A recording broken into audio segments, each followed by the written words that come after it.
Hi, I'm Maria Trivelpiece in the Patriot League studio. Today I'm joined by retired U.S. Marine Corps Lieutenant General Lori Reynolds. Lori, it is an honor to have you here today. Thanks very much for having me, Maria. We're celebrating 50 years of Title IX, and you graduated from the Naval Academy in 1986. What does Title IX mean to you? Yeah, I think just largely speaking, Title IX just gave us greater opportunity for women, really just women at the academy in general, but then opening up more sports for women to play, just open doors that previously were closed for us. How have you seen women and women in sports change from the time that you played until now? Yeah.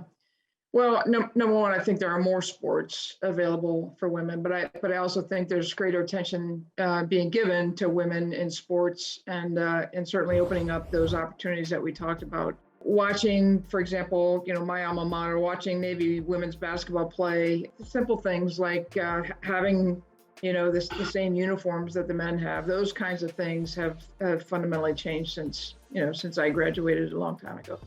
So you graduate from the Naval Academy and then begin your career in the United States Marine Corps, then become just the third woman to earn the rank of Lieutenant General. Can you walk me through what it was like getting to that point? Yeah. Well, I think everything that I learned while I was, at the Naval Academy was so helpful to my career as a Marine. But I would also say that, everything that I learned on the basketball court directly applied to kind of the fundamentals of just being a great leader and a small unit leader, and understanding how a team works. And then, 35 years into it, when you look back, it's just, it's performance every day. It's being on a team. It's resilience, being tied to a mission. It's hard to sum up 35 years, but I just think, coming to work every day, wanting to contribute to the team certainly is what motivated me every day. You mentioned a lot about leadership. How important do you think it is that women now see other women in leadership roles? Yeah, I think it's essential. I would like to think that the women that are playing sports can now look at those of us who have done it before.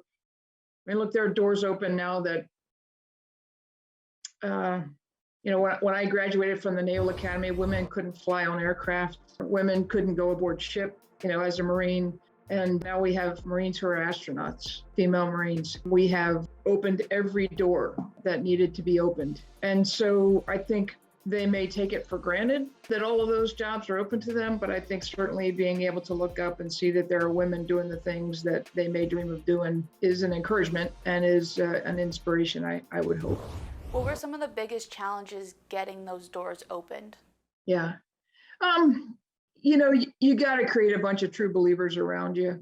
You have to find men who are willing to advocate for you. Certainly in an organization like my Marine Corps, it's a male-dominated environment. And so it's performance every day, and it's winning over hearts and minds. And certainly the women that came before me in the Marine Corps, had they not performed the way they did, I wouldn't have been able to do what I did in the Marine Corps. And so, again, I just go back to performance and learning how to best contribute to the team, whether you're a male or a woman, I think is the key to success, and then just performing.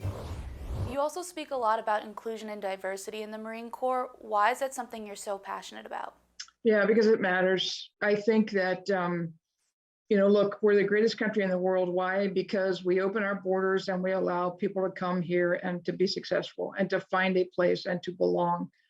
And so I believe that what makes our military special right now is the fact that we take all comers. We take the rich and the poor. We take all religions. We take everything, and then we build it into a team. And if we're smart, we will use all of that background and that perspective to solve the wicked and the complex problems that we have coming our way. And so that, by the way, I think is one of our strengths. And so, but that means, by the way, that you have to think about kind of the way that you organize, the way that you promote, the way that you think, and make sure that it still works to get to that most diverse workforce that you're looking for. And so sometimes people just need to see it from a different angle. And so I am passionate about it because it's important to the mission.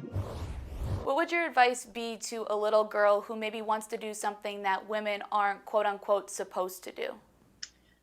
Yeah, I would say, every person is unique.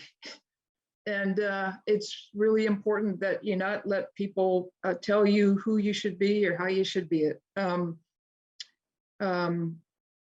Everyone has their own truth. Everyone has their own motivations. I would offer this one bit of advice, and that is, don't take any options off the table before they have to be taken, right? So sometimes we make choices early in life that remove a bunch of options that you might really want to, have available to you later. And so, so many women will, what I call self-select, which is, they'll decide, yeah, I could never do that, or it's, there's so many people out there that will just they'll limit their options later on by doing something early in their life that